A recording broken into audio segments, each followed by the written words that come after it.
Final na ba ang lineup ng Straw Hat Grand Fleet?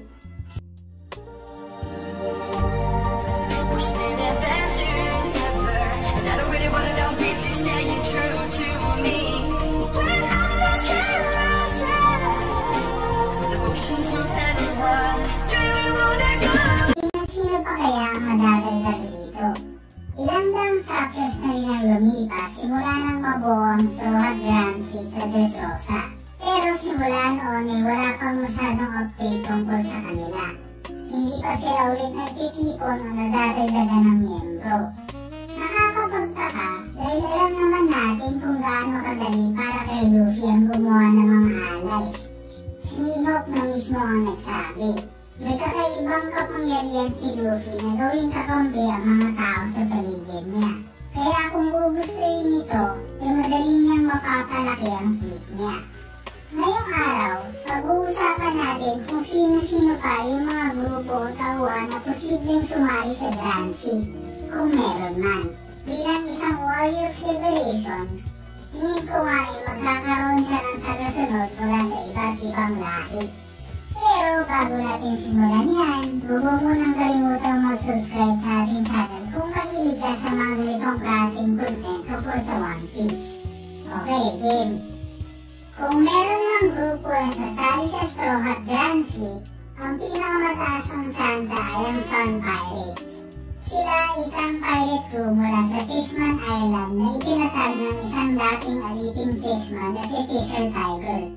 Bilang isang dating alipin, ang pinaka-main goal ng grupo nila ay magpalaya ng mga kapwa nila alipin mula sa mga Celestial Dragons. Noong namatay si Fisher Tiger, pinalitan siya ng isa ring mahusay na fishman, si Jinbei.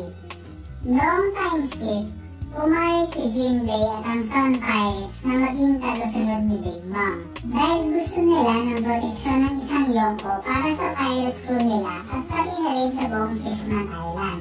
Lagi nga kasing target ng Fishman Island ng mga pirata na papunta ng New World. Pero noong Whole Cake Island arc, matapos siyang imbitahan ni Luffy na sumali ng crew niya, nagdesisyon si Jinbei na tapusin ang alliance with Big Mom. Mataas kasi yung tingin na kay Luffy, at alam niya na kaya nitong baguhin ang mundo. Noong patakas na ang Straw Hat sa teritoryo ni Big Mom, nagpaiwan si Jinbei at Sun Pirates para pigilan yung mga pwersang umahabol kila Luffy. Ilang buwan rin natin inabangan kung ano yung naging kapalaran nila. Pero buti na lang, makaligtas naman sila at opisyal na lang sumali si Jinbei ng Straw Hats. Ngayong wala na yung dati nilang captain, ano naman kaya ang mangyayari sa Sun Pirates? Tandaan natin na pirata sila, so technically criminal sila. Ang Fishman Island naman ay miyembro ng world government.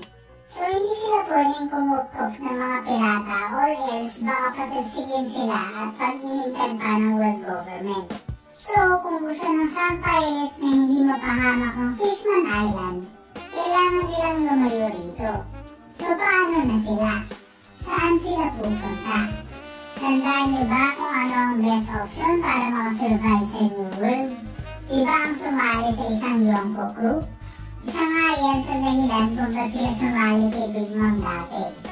Ngayong Yonko na si Luffy, kaya na rin sila nitong bigyan ng proteksyon. Hindi na rin ito malabo dahil nauna na nang sumali yung dati nilang captain. Bukod pa rito, nag-make sense rin ito sa identidad at filosofiya ng crew nila. Saan ba ulit natin unang narinig ang tungkol kay Sun God Nika? Diba sabi ni Gusku, ito raw yung usual na pinagdadasalan ng mga alipin para magligtas sa kanila. At alam naman natin na dating alipin ng mga Celestial Dragon si Fisher Tiger at mga unang miyembro ng crew. Baka dito nila nakuha yung pangalan ng crew nila, ang Sun Pirates. Eh hindi na malabo kung magiging tagasunod ni Sun God Nika ang Sun Pirates. Susunod naman na posibleng miyembro ang Giant Warrior Pirates. Sila ay isang crew ng mga higante mula sa Elbaf. Lagpas 100 taon sa nakaraan, napakasikat ng crew na ito dahil sa taglay nilang lakas. Kinakatakutan sila sa buong mundo. Kaso nga lang, na-disband.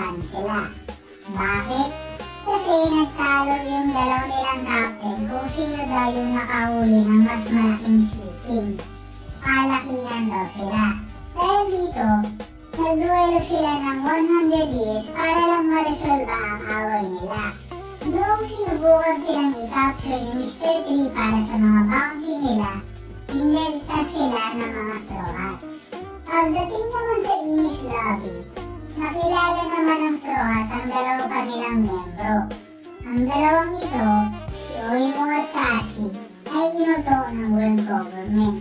Nahuli raw ng Navy yung captains nila at papalayain lang kung babantayan nila Oimo at Kashi ang Enies Lobby sa susunod na 100 years. Buti na lang, alam ng Straw Hats na kasinungalingan lang ito. Dahil nasa Little Garden lang naman yung dalawa nilang captains at hindi naman biyag ng Marines. Dahil sa impormasyon ng Straw Hats, nagrebelde na si Oimo at Kashi sa world government dahil sa pangloloko nito at itinigil na nila ang pagbabantay sa Enies Lobby. Pagkatapos ng arc ay umuwi na nga sila ng Elbaf. So malaki nga ang koneksyon at utang ng ilang members ng Giant Warrior Pirates sa Straw Hats. Sila na rin ang nagsabi. Sa Egghead arc, makita nga natin ulit sila dahil dumating sila para sunduin ang Straw Hats. Mukhang kilala rin nila kung sino si Nika. Pagkatapos ng Elbaf arc, sa tingin ko nga mas mapapalapit pa sila at sasali na nga sa Grand Fleet. Currently, meron na ang giant sa fleet ni Luffy, ang New Giant Warrior Pirates na sinimulan ni Ashura. Sinimulan niya ito dahil gusto niyang i-revive yung dating Giant Warrior Pirates. Pero dahil back in action na ulit itong si Dory at Brogy, baka mag-merge na lang itong dalawang giant pirate crew at maglayag sa ilalim ng bandila ni Luffy. Ang susunod naman ay si Jin, ang combat commander ng Dawn Creek Pirates mula sa Baratie arc. Kasama si Jin ng fleet ni Dawn Creek noong pumunta ito sa Grand Line at pinaglaruan lang sila ni Mihawk. Nagkaroon siya ng malaking utang na loob kay Sanji dahil binigyan siya nito ng pagkain nung gutom na siya kahit wala pa siyang pera. Noong sinubukan ni Dawn Creek na i-take over yung Baratie ship bilang kapalit ng sira-sira niyang barko, ikinagalit ito ni Jin dahil utang nga nila ang buhay nila kay Sanji dahil pinakain sila nito. Noong una ay napilitan pa si Jin na sumunod dahil takot siya sa captain niya. Pero nung inutusan na siya na patayin si Sanji, doon na siya ang traidor. Tumanggi siyang saktan yung naligtas ng buhay niya. Maya-maya pa, tinulungan pa nga niya si Luffy at ibinigay ang sarili niyang gas mask dito para hindi niya malanghap yung poison gas ni Dawn Creek. Kaso nga lang, si Jin naman ngayon ang nakalanghap ng lason. Noong huli na, si Jin na mismo ang nag-knockout sa nagwawala ng captain at sinabing tanggapin na lang nila yung pagkatalo nila. Habang paalis, sinabi niya na sana magkita ulit sila nila Luffy sa Grand Line dahil napabilib siya sa lakas at ugali ng mga ito. Ang popular opinion na ay patay na ito si Jin dahil sa lason na nilanghap niya. Pero hindi ako kumbinsido. Siyempre, One Piece tong pinapanood natin at napakakonti nang namamatay dito. Lalong-lalo pa noong mga earlier arcs. Ito ang si Kel na ang ganda-ganda na noong pagkamatay niya dahil sinakripisyo niya ang buhay niya para sa bansa niya, binuhay pa ni Oda. Ito na nga sana ang perfect opportunity para pumatay ng tauhan, pero hindi pa rin tinuloy ni Oda. So paano pa kaya itong si Jin? Sa tingin ko nga, buhay pa siya. Tapos, meron ring trend na may mga tauhan sa bawat arc ng East Blue Saga ang bumabalik pa sa istorya later on. Sa Romance Dawn arc, nandyan si Alvida. Sa Orange Town, nandyan si Buggy at Buggy Pirates. Sa Syrup Village, nandyan naman si Django. Sa Arlong Park, si Hachi. Sa Log Town, si Smoker at Rashigi. At sa Baratie arc, ito ay magiging si Jin. Maaari siya mag-take over ng Dawn Creek Pirates at pumunta na nga sa Grand Line. Sabi nga niya, sana magkita sila doon. At syempre, dahil sa utang at paghanga niya sa mga Straw Hats, posible siyang sumali ng Grand Fleet. Bago tayo tumuloy sa listahan natin, banggitin naman natin yung mga honorable mentions. Sila yung mga napalapit na rin sa Straw Hats pero sa tingin ko hindi sasali ng Grand Prix. Una, hindi pwedeng sumali yung mga may ambisyon na maging Pirate King. Siyempre kung gusto nilang maging Pirate King, hindi sila pwede maging tagasunod ng ibang tao. Example nito ay sila Kid at Lo. Kahit pa nakipag-alyansa na sila sa Straw Hats dati, malabo nga na maging under sila ni Luffy dahil sa ambisyon nila. Pero pwede pa rin naman sila makipag-alyansa ulit kay Luffy sa hinaharap, kung buhay pa sila. Yun lang. Pangalawa naman yung mga retired na sa pagpipirata. Siyempre, ang Grand Fleet ay grupo ng mga pirata. So kung hindi ka na pirata, malabo na makasali ka pa dyan. Example niyan, si Bellamy the Hyena.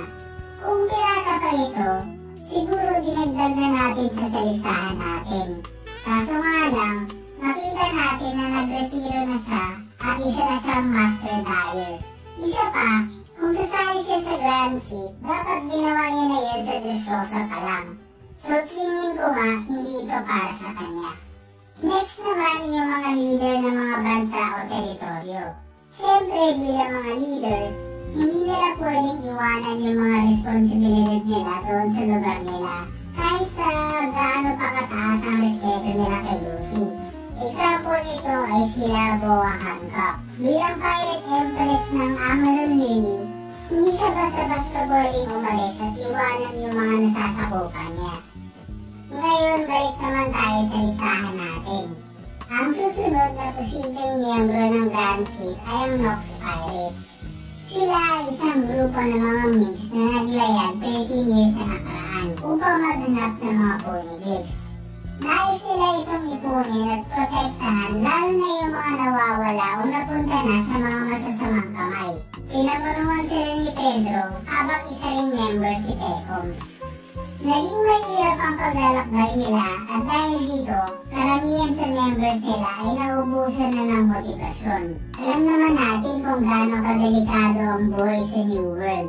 Eventually, napunta sila sa teritoryo ng Big Mom Pirates at dahil gusto ni Big Mom na magkaroon ng mga miyembro mula sa iba't ibang lahi, pinasali niya sila at binigyan ng proteksyon. Noong papatakas na ang Straw Hat Pirates sa teritoryo ni Big Mom noong Whole Cake Island Arc, isinakripisyo ni Pedro ang sarili niya para makatakas ang Straw Hats. Pinasabog niya ang kanyang sarili para mapigilan si Prospero sa paghabol kila Luffy. Noong nalaman ni Pecoms yung sakripisyo ng dating niyang captain, nag-traitor siya sa Big Mom Pirates. Kahit na may utang na loob siya kay Big Mom dahil sa pagprotekta nito sa kanya. Gusto kasi niyang i-honor yung wish ni Pedro na patakasin ang mga Straw Hats. Missing in action na si Pecoms pagkatapos nito, pero never na-confirma ang pagkamatay niya unlike kay Pedro. Kaya malaki nga ang tsansa na buhay pa siya. Ngayong trinador na niya ang Big Mom Pirates, kailangan niya na humanap ng ibang tirahan. Pwede naman siya bumalik sa zoo, pero sa tingin ko, i-revive niya ulit yung dating Nox Pirates at sasali sa Grand Fleet. Hindi man natupad ni Pedro yung pangarap niya na ma-witness ang Dawn of the World, magagawa naman itong ma-witness ni Pecoms at may front row seats pa. Anong tingin mo sa listahan natin? Meron ba tayong nakalimutan? Kung oo, lapag mo na sa comment section kung sino pa yung mga posibleng sumali ng Grand Fleet. Paalala, ito lang yung mga members ng fleet hindi pa kasama yung mga allies na willing kumampi kay Luffy. Kung mahilig ka sa mga ganitong topic tungkol sa One Piece, mag-subscribe ka na sa ating channel dahil marami pa tayong similar videos na nilalabas. We're spinning faster than ever, and I don't really wanna know if you're staying true to